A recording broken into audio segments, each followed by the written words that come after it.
Aš Juozas, elektrikas, Antakalnio būstas. Šiandien pamėginsim pakeisti judesio jutiklį, kuris jungia koridoriaus apšvietimą gyvenamojo namo. Tam palipame kopėtėlėmis.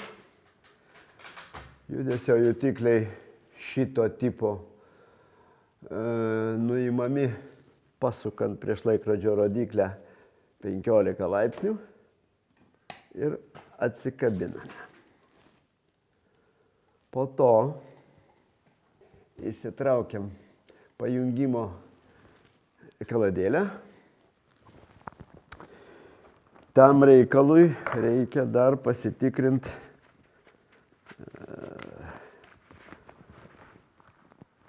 fazinį įtampos laidą. Ką mes darome su indikatorium, susirandame ateinančią įvadinę fazę.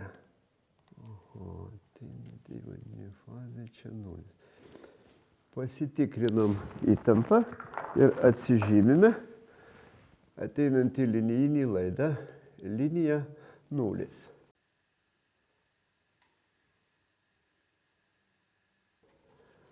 Visi judesio jutikliai jungiami praktiškai vienodai. Įėjimas ateina linija 0, o rudas laidas yra išėjimas į apšvietimo liniją. Toliau imsime atsuktuvą, atsijungsime buvusį jutiklį.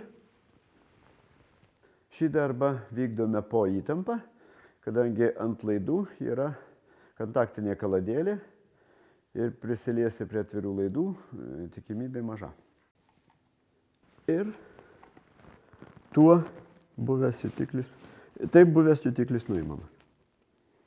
Visada stengiamės keisti to paties tipo jutikliais, kad nereiktų nuiminėti tvirtinimo elemento ir nedaryti papildomų kiaurimių lubose.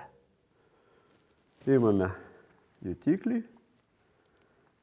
ir pajunginėjame atvirkštinę tvarką,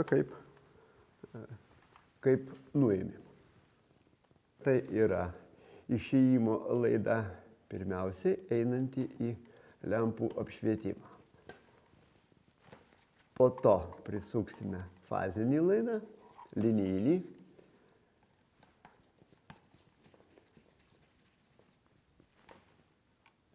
Ir po to galiniam variante prisukam nulinį laidą.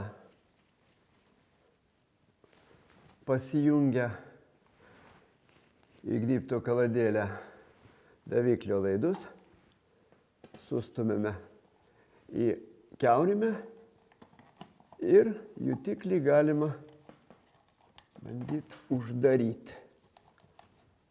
Tam reikalui reikia pataikyti į fiksavimo vietas ir pasukti 15 laipsnių pagal laikrodžio rodyklę. Prisukus judesio jutiklį į vietą galima pasakyti apie reguliatorius. Kiekvienas judesio jutiklis turi apšvietimo reguliatorių ir laiko reguliatorių.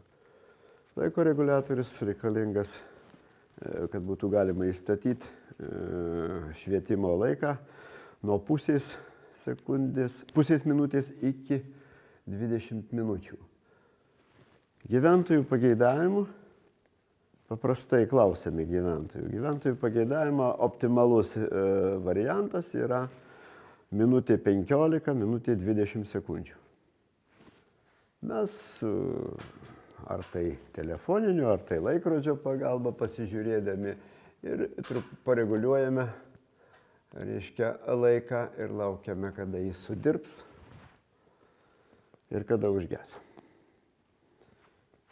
Ir visas judesio jutiklio keitimo formalumas.